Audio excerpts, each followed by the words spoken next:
Now, one of the remarkable achievements of the New Patriotic Party in the just ended 2016 election was the doubling of the number of parliamentary seats it was able to annex.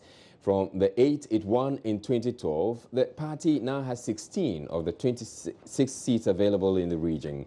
Joining us, Kweku Superpra finds out from voters in the region what influenced their decision to hand the NPP such a convincing victory.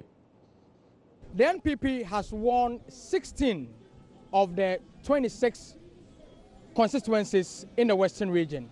Before the elections, they had just 8 of the constituencies, and they promised to double it, and indeed they have done it. What really motivated or caused this dramatic change in the Western region as far as the 2016 elections has been concerned? Joining me now is this gentleman here at the Efiekuma taxi station, and I just want to find out from him what really motivated or persuaded him to cast his vote in which direction. Good afternoon. Good afternoon, sir. Again, the ma to aba call MPP and as NDC. Then I'll share you. As a driver, I'm a idea mamma to maba etia NDC are buying and they say one. Professor Atamres buying or caso betty petroso. Up to now, or what some of these, so I test dear. Now from baby other petrol no to and 175 closer to 20 Ghana. Now me kwa hani anaja me kwa present. Na me petrol asa. 2 na me twa insurance a ewo 60 Ghana. Eno man pay mahama ne na ban ye ma so ko 4,700,000. Me nuanum ye demonstration a wa gas ye ho. Deba bani 100 driver for ye ho. Ewa the same thing so na income tax watu bibi biola fan ka ho watu enne kokokompa ewa me ka twere kokompe wa ye kwan no sisi am de me ka kwa mbubu amunem e kwa na se mo kwato party city anabu yede na se ye medem abane kwado tinado so tinado a enke ye bogu ewrade hia kufu ado oh papa ese this man is basically saying that he voted for the NPP because of the increase in petroleum prices, which Professor John Evans Atamels promised to reduce. The income tax is high, the roads are not very good in Takoradi, and insurance is also very high. That is what motivated him to vote for the NPP. And if we thanks the NPP government, which is yet to start, for the change that is about to happen. Another gentleman here who also wants to speak will also tell me about what motivated his vote towards either the NPP or the NDC.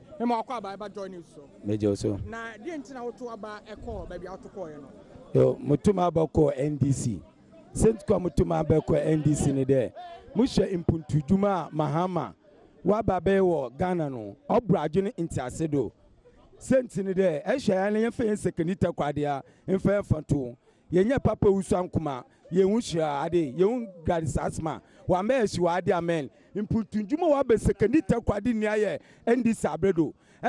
Since yesterday about 292 I had card ye vote no impuntu juma wo second kwa di niaye NDC nti abedi tina da mutuma abamruko MPP 2 mahama ni juma wa ye no eyi kwam kwafu wa an president a wa ye juma also the whole Ghana enu ade nti mu result ya kwa da mutuma abamruko akufado wo nti mi de pefe de Ghana fu ya mpa de pa. This man is also trying to say that he voted for the NDC just because of the significant, magnificent infrastructure development that has been seen in the Western region by ways of roads and infrastructural improvement. Another gentleman here also wants to share his view about why he voted for which specific party. Rasta, Akwaba. Yeja. Okay. Reason why MPP in there? Why didn't Panama businessman? Say business, BBI, why a shortage? No, fine. Extra abo, fine. Extra abo. And you obey your abo. BBI, why a waste? Hey, Yama on Kodo, on Tade, Yama Basa. I am business. I know business. If you pay change, me a nice change. Not meaning then a MP for so then where business. I hope what nice business over then. What Baba Gana Adi, inshallah. This man too has views about what really motivated or inspired him to vote for the NDC. I'm told that he's a very staunch NDC member within this area. Aja Akwaba. Yeah, me NDC. Oh, NDC Abuame. Sibia impuntu juma ni bibiala no. Oye John Mama NY. Say to John Mama buy no ama hoto eba idea asfrat e de bibiala wa ha. John Mama why are they? Na sisia ye pe sisa. Enti sisa no ne ade a onamduma e ne buy no. Yes. So he's saying that John Mahama has really done well. He has changed a lot of things within the metropolis, especially with the roads.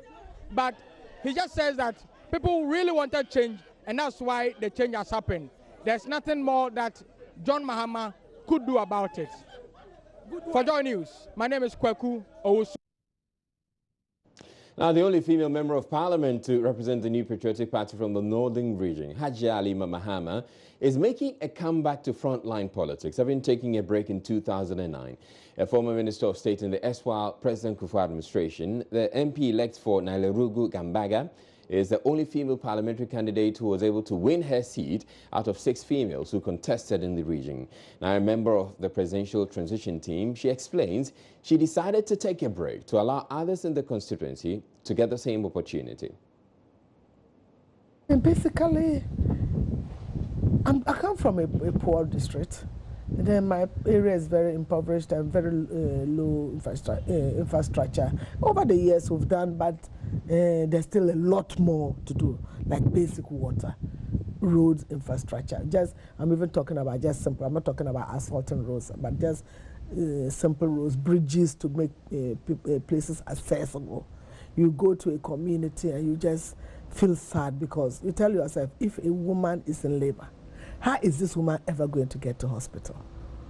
And in many of these communities, they don't have CHIPS compound. They don't have nurses. They don't have CHIPS compound. You could have helped them when you were in parliament then. I did a lot. I even got a nursing training college in my constituency. I got a nursing training college. I got a girls' secondary school. I did a lot of bridges and infrastructure. But when you have communities of a constituency with communities over 200 villages, there's a lot to be done. Hajia Halima Mahama's name came up strongly in the run-up to the 2008 elections as one of the candidates from the northern part of the country being considered to partner Nana Akufo-Addo on the ticket. The presidential candidate, however, eventually settled on Dr. Mamadou Bawumia, then a deputy governor of the central bank, as his running mate. Seth Kwame Boateng asked Hajia Halima what she made of the proposal at the time. It was in my name was in the discussion. I wouldn't say it was anything constant that Halima is going to do. But my name featured. Did Nana contact you? In the discussion. I said my name featured. And what did you tell him when he contacted you? No, not contacting me as such. It was part of the discussion going on. It would be nice.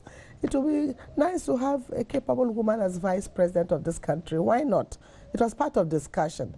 But at the end of the day, it's a collective decision. How did you feel when your name came up?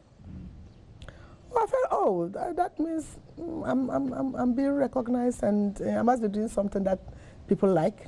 I must be doing something that people think is good enough for the country or good enough for women in Ghana. So I felt good about it. And when it bypassed you too, how did you feel? I didn't feel otherwise. And let me admit that even though my name came up, I was not kidding myself to say that I'm going to be the running mate. I was not. Why? I was not kidding myself. It could happen. It could not happen. It's like going for elections. I always told my constituents at the election that when you go for election, you win or you lose. You can win, you can lose. And when I lose, I take it in good faith. When I win, hooray, hallelujah. When I lose, I take it in good faith. So, in talking about vice presidential candidate, it wasn't like my head was tailored towards that. No, it wasn't like that. And in any case, Bawumia is my brother, so I was excited that Bawumia had been chosen as the vice president, as a running mate then. I was very excited, and I'm excited and very happy that he is the vice president elect. Now, the NDC parliamentary candidate for the Upper West Achim constituency in the Eastern region has been declared winner of the contest there. The Eastern Regional Director of the Electoral Commission made the declaration after a meeting to try to resolve a dispute between the two leading contenders in the race after both parties called for the annulment of the vote from particular polling stations where the alleged overvoting occurred. Joy News' Maxwell Kudeko reports the EC Regional Director, Mrs. Faith Mzake, concluded after the collation of the results on Tuesday. The NDC candidate, Derek Ohene Esifu-Bekwe, secured 17,091 of the 34,513 total votes cast, while the NPP's Saki Eugene had 16,661.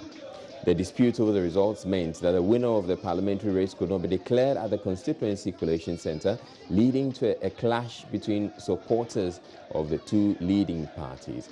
Though the two parties had asked for the annulment of some of the polling station results, the EC director says the commission could not do so because similar reports of voting had been overlooked, and so it will be unfair to act on just the Upper West Achim constituency results. Maxwell Kudoko, however, says the NPP has rejected the results and since petitioned the EC. The parliamentary candidate says the party will escalate the matter to the court if need be. You're watching Joy News Prime. We're taking a break. We'll be back with more stories.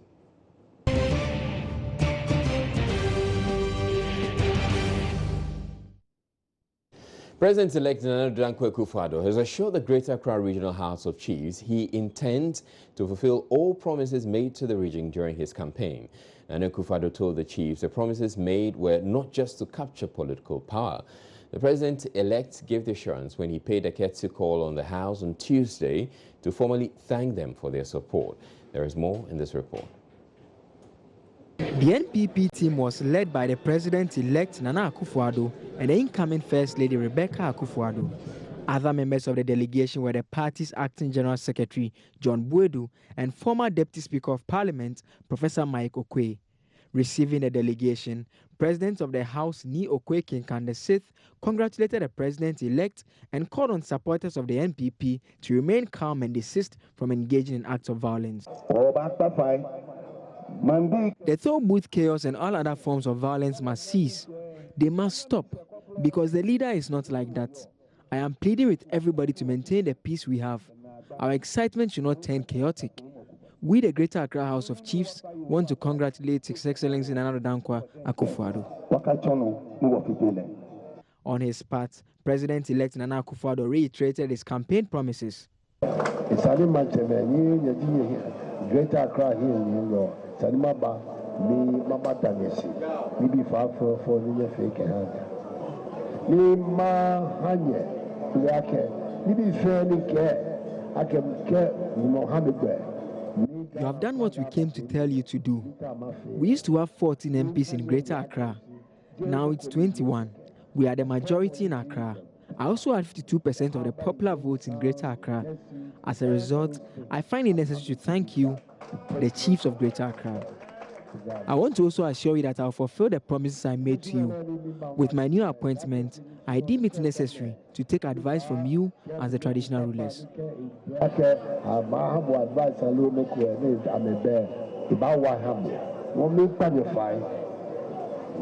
Traditional rulers of the state.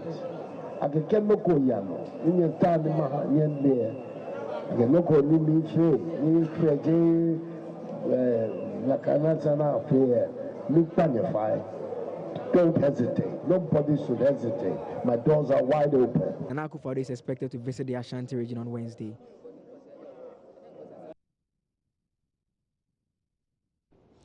Also at the Greater Accra Regional House of Chiefs for the President-elect's visit was the Gbese Manchani Ayi Bonte, who had openly campaigned for President John Mahama and vowed to abdicate should Akufo-Addo win.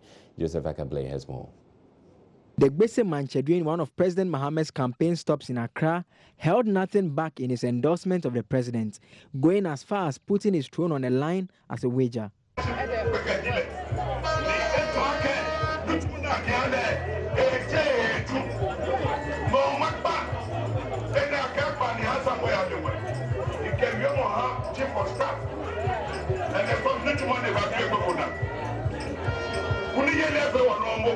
I am diligently doing all the work that has been assigned to me. Whatever he came to do, it's not done yet. Victory is ours. By 6 p.m. on Wednesday, we will turn Ghana around. I'm telling all of you, if victory is not ours, I, Nia Ibonte, I will abdicate my stool because we will win hands down. From north to south, we will win.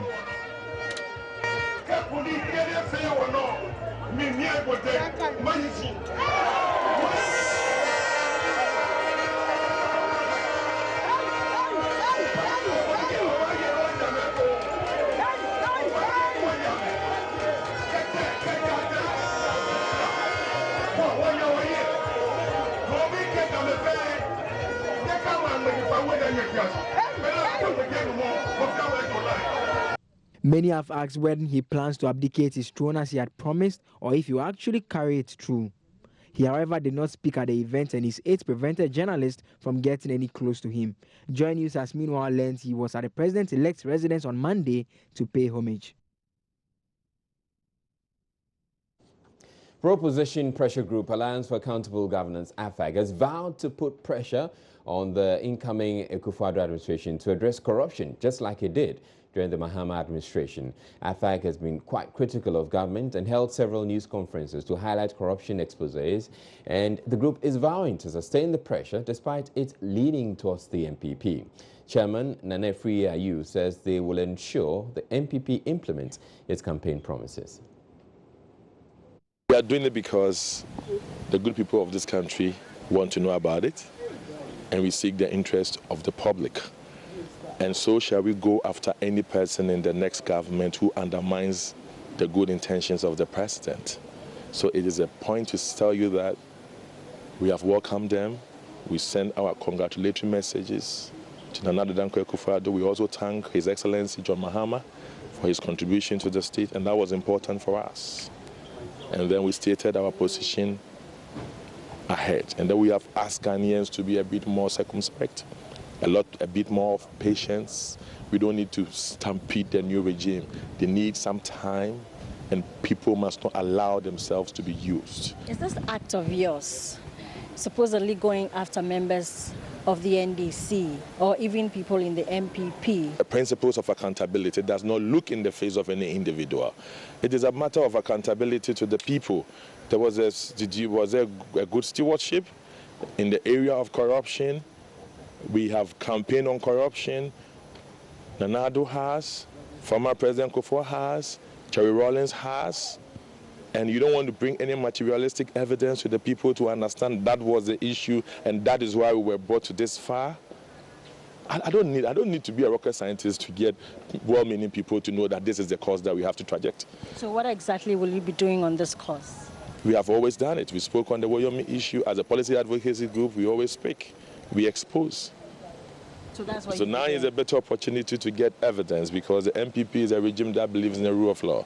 And therefore, if we don't have the freedom of information law, then we will have to seek and collaborate with them to pick all the evidence, to become better informed, to expose the issues. And that is the only way our democracy can thrive. You get into politics for the people and not for yourself. You mean to say that you have an assistance now, that's evidence to be able to continue your work? I'm saying that now the MPP regime that believes in the rule of law are better connected to the people who seek justice in terms of using the rule of law and seeking genuine information. So I believe that in as much as it was difficult for us in the NDC, but we tried to expose issues, but we did not disclose our sources. We think that relationship would be much enhanced under the MPP regime. Are you going to continue to just expose? Where we have to prosecute the issue in court, we will do that. Where we would have to advise the Attorney General to advise his Prosecutor General, or where the Prosecutor General will have to act in the David Instin's concept of governance, which is the system model of governance. For the democratic environment to be vibrant, you need civil society organization that set the agenda by just bringing the issues to the fore. How far will you go when it comes to persons in the MPP who, for one reason or the other, will be engaged in corruption as well? Just like any other Ghanaian in the NDC has been treated. How far will AFA go? Just like any other person in the NDC, a Ghanaian has been treated. So how far we go with them, should be an indicator for how far we can go with any other person there. Your credibility, some would say that because you are aligned to the MPP, probably you're doing all of this because of credibility issues. when the MPP was in a position, we were still doing it. We were not aligned to the NDC. And we have always said we are a political pressure group and members are partisan. And everybody know our political affiliations. And therefore we have our suspects. People have said we are pro-MPP. And that is it. But the point is that the ordinary Ghanaian suffers at the end of the day. So if you are pro-MPP and we have PPP members in, we have PNC members in, we have other members in from other parties, and we can't defend the cause of the Ghanaian, then you stand defeated. The Center for Democratic Development will on Thursday launch the 2016 District League table in Accra. The DLT is a social accountability tool used in measuring the performance of the 216 districts in Ghana towards development and improving the well-being of citizens. Ahead of the formal launch, research officer with the CDD, Muhammad Awal, is calling on the president-elect and his government to adopt its report in order to promote its decentralization agenda.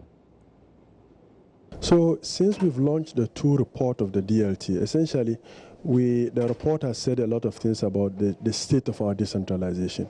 We have seen a lot of inequalities within regions and across regions. For example, we have had issues relative to our data, the quality of our data and how we access our data itself.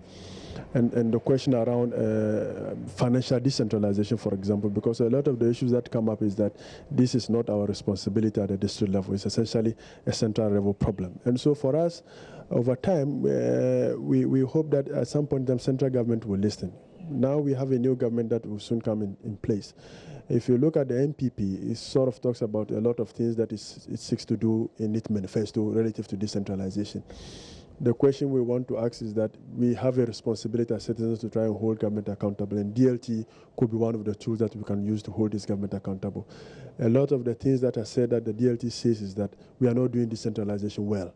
And so there is the need for us to improve and deepen our decentralization process so that at least wherever our citizens are, they can feel the presence of the state, so to speak, right? Because the district assemblies are the state in a micro form. And so if we do decentralization well, the principle of making development and governance closer to citizens at their local level then becomes a true democratic reality for us, which we set out in our own constitutional framework itself. Let's talk about the league proper. What are we to expect? Some surprises from the previous rankings you did? Of course, there always are surprises. We would have a new district that tops up. We would have a district that is bottom up, which currently would be a district that is challenged essentially. But for me, what is worrying and what people should look out for is the average score. What is the average national score and how many districts have fallen below the average national score? I think that is where we need to focus on. If there are more than 2/3 of our districts that are falling below the national score, then I think that is a worrying signal for all of us. And so that for me is the real story, where it lies. And all of us need to look at it and see whether it's acceptable that a certain population threshold relative to this district fall below a national average ranking of key service delivery across all of our 216 districts. The health sector has been one key area that has seen quite a bit of agitation from workers over the conditions of service. Though the sector has seen major investment, there remains a lot to be done. Speaking on the sector's expectation of an Akufo-Addo-led administration, a member of the Coalition of NGOs in Health, Cecilia Senu, says the problems can only be tackled properly if the health sector is regarded as a business entity. She spoke with Francis Aban earlier on The Pulse. I would say that we have some sort of misplaced priorities, but if you see women dying out of certain areas, services not getting to people, we still have issues with family planning, acceptance rate and all those things. Just look at the gaps. What is not working? I think there has been presidents and government. We cannot go the same way. It is not all size fits all. You have to really objectively look at the gaps. If you have very little resources, you must set priorities. You don't just put it in. What gaps exist? Listen to the people, not what you want people to tell you. Let the people tell you the truth. You can set up an independent somebody that you know objectively will tell you the truth. The moment you get those things, listen to the people who also use the services, because the client also have a lot of concern that they can share. Take your time, look at all these things, and start targeting these issues one by one. You don't do all at the same time. Set priorities and move on. And the important thing is to set up priorities and partnerships. One person cannot do it.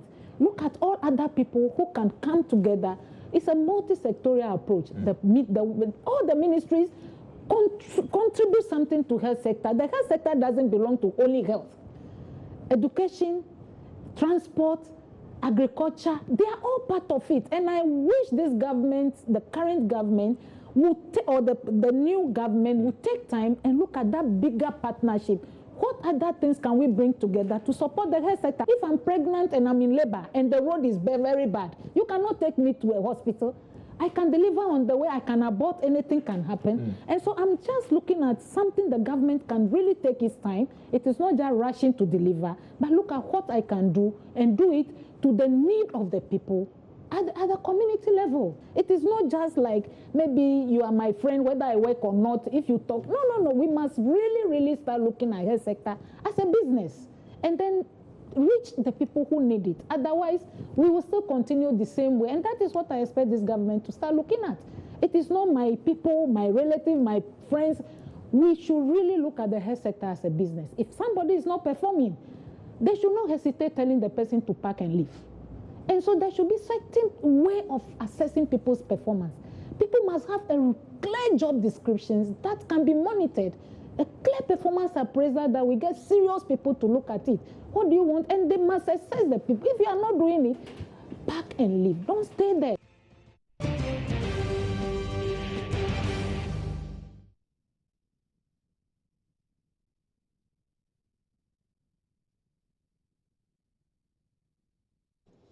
Welcome back. Now, some NDC youth have mounted surveillance at the NDC regional office as they seek to ward off attempts by some functionaries to take over the facility.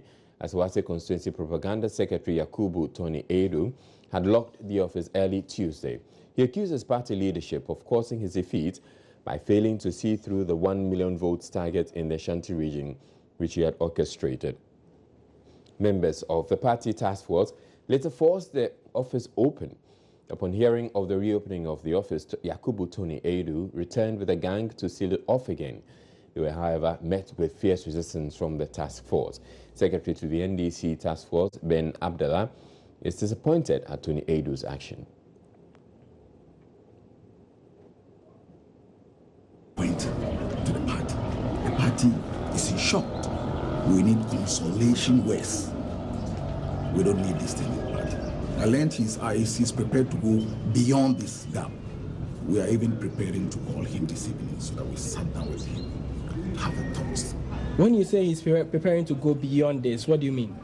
He has already provoked, he had already spoke to another sister station saying from this he's going to Accra, from Accra he's going to Bunahafo, Central Region, and do the same thing. It's untenable. So we'll call him back here. Some task force members hint they will arrange a meeting with Yakubu Tony Edu to address his concerns. NDC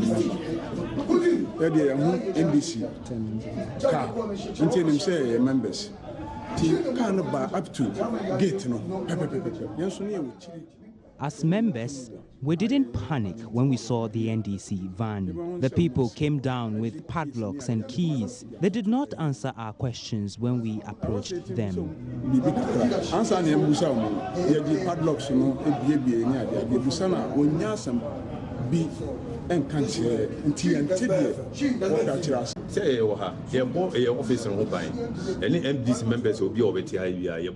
We are here to protect our office and any NDC member. Waiting for us to go to sleep before the attack doesn't make them men enough. We are really waiting for them here.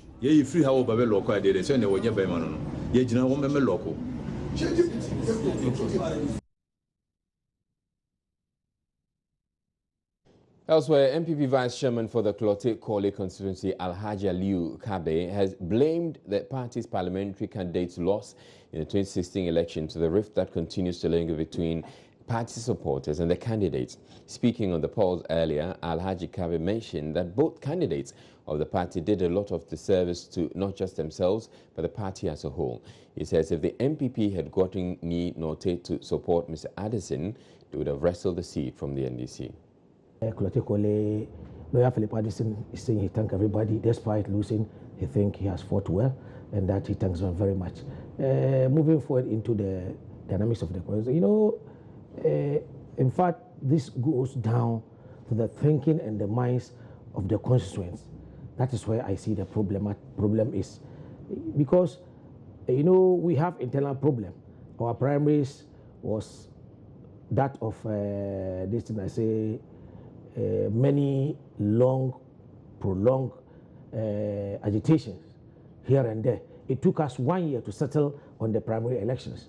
Because of those things, I think we have a problem. Unfortunately for us, NDC, before you move on to even the NDC, the first point you make about your party having issues. Yes, we know the matter was resolved. You clearly had your candidate with what, 6 to 8 months clear to the elections. Yes. So some will say maybe we should not buy that excuse because you had equal time to prepare. I accept and I believe in what you say because leadership is responsibility is here. But I am saying that the electorate there, their understanding is different from what we, the executives or managers of the constituency, think. Example is our people who are our supporters and our sympathizers in the constituency, and even some constituency police station executives did not find it important or obligatory for them to work for the party no matter the circumstances. They believe they have their choice, and their choice, the turnaround was not for him, and that they have a problem with that. And that issue, they prolong it up to the election day. So is the supporters, so are the sympathizers. As you can see, Addison had 29,000 plus, and another having the 5,000 people. You can imagine and say that clearly they have issue with what transpired in the constituency per our primaries. We have international news coming up next.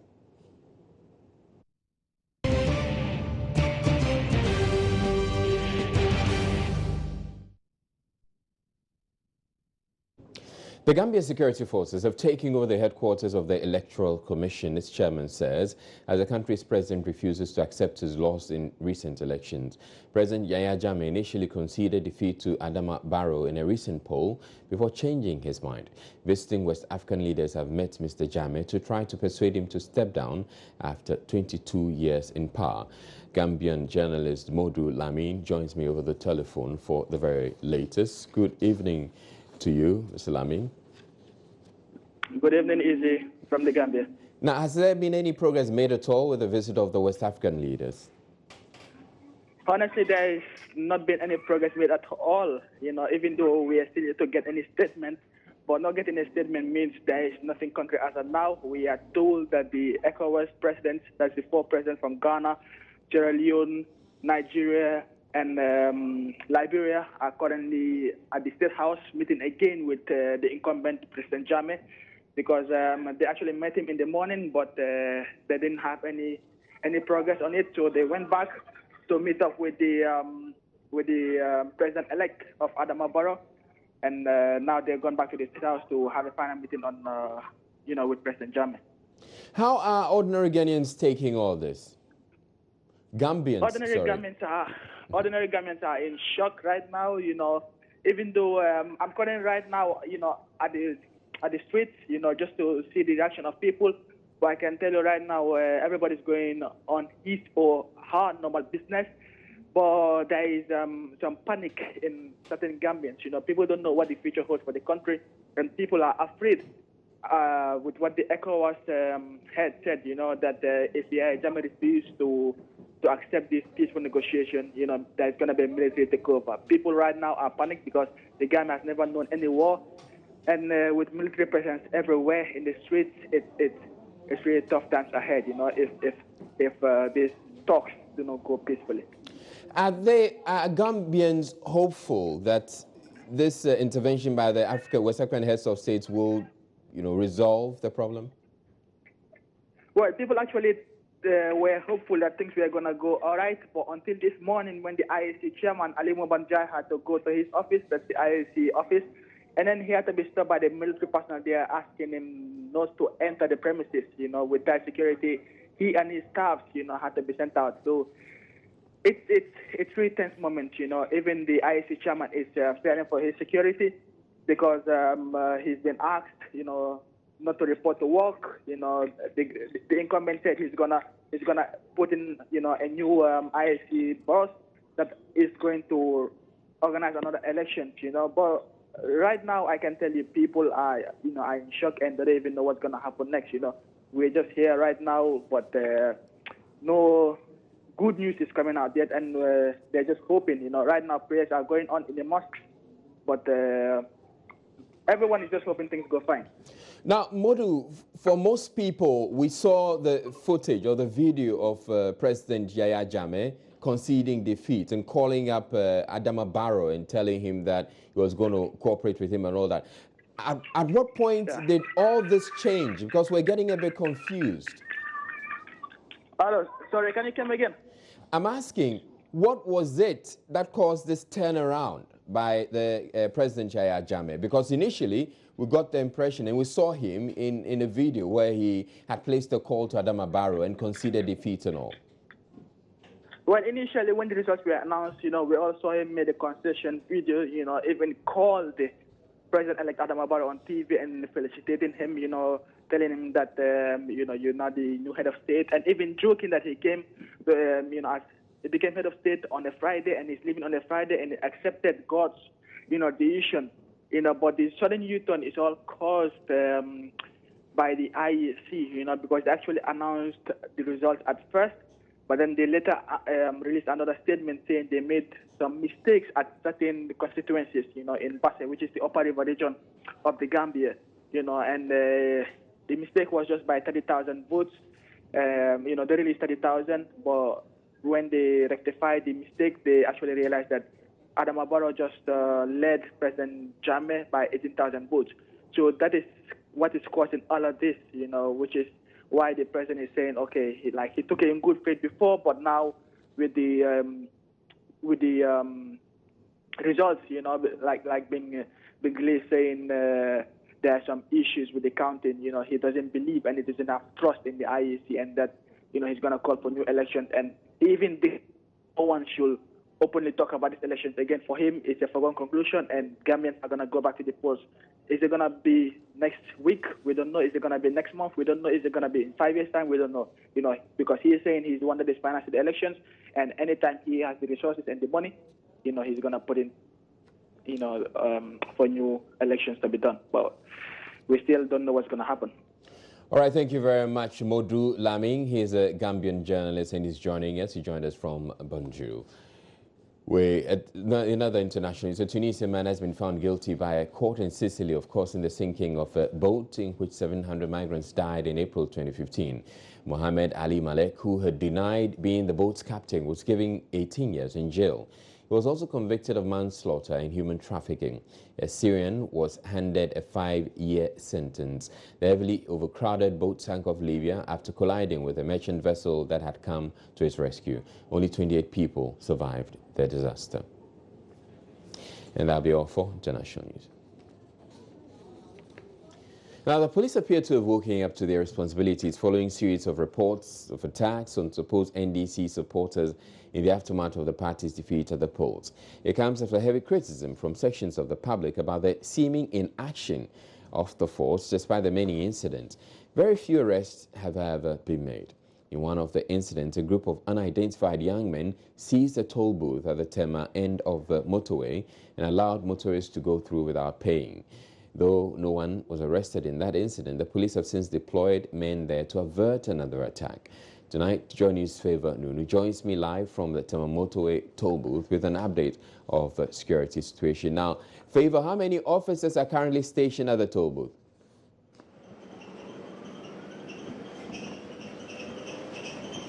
Hello, Israel. Currently, there are 6 officers who are working here.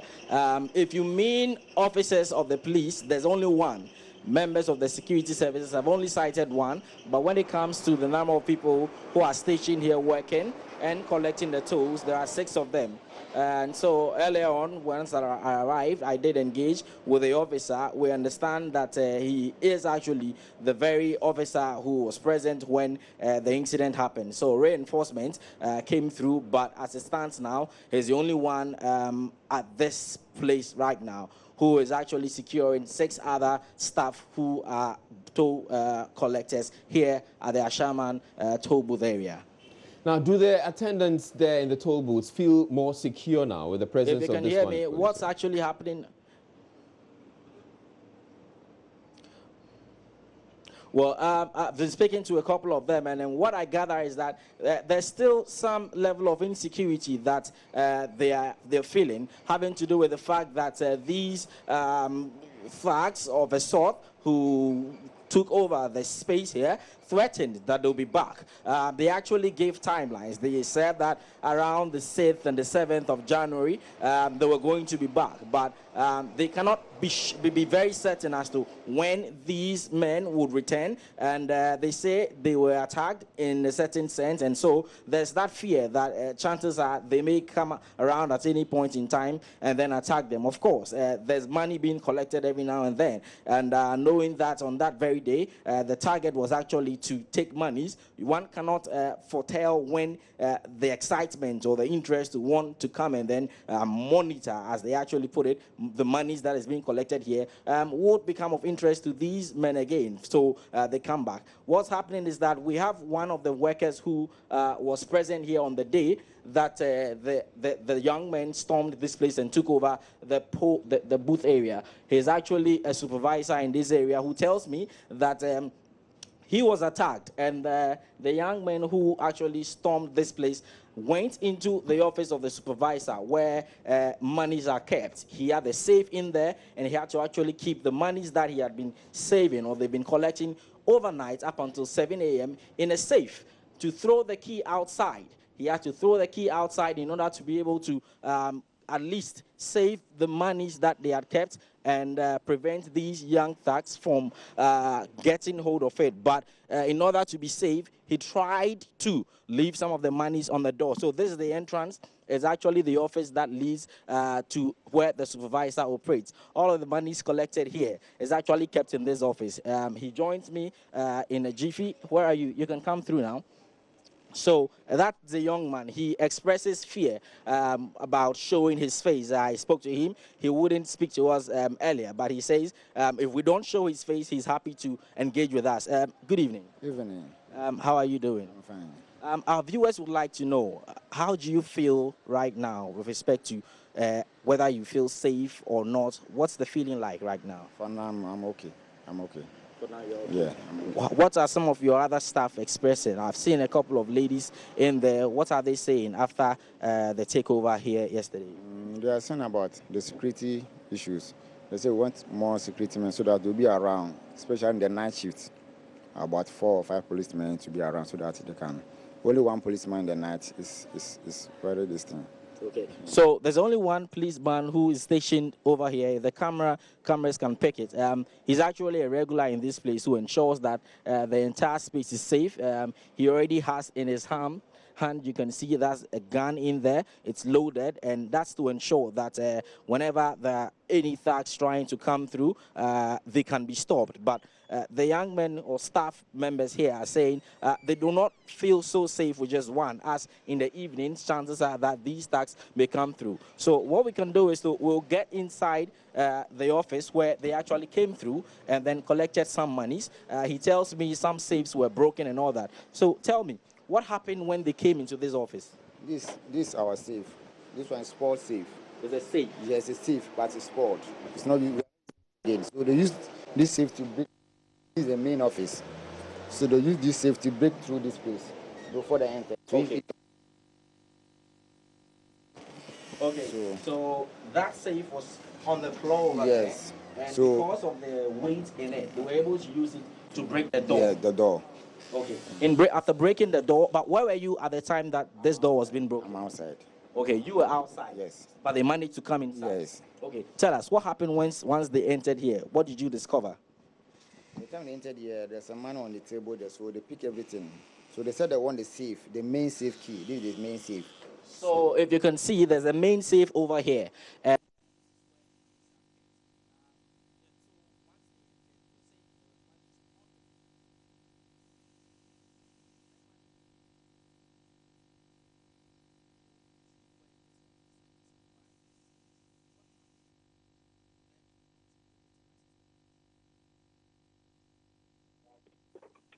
Show us what happened, really. And if you can tell, I'm already seeing that it looks like there's actually a window over here, and he points to. So the net is torn. If you can see, so did you tear the net?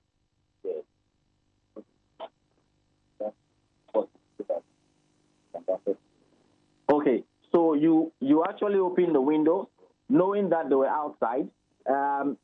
Tore the net, threw the key outside.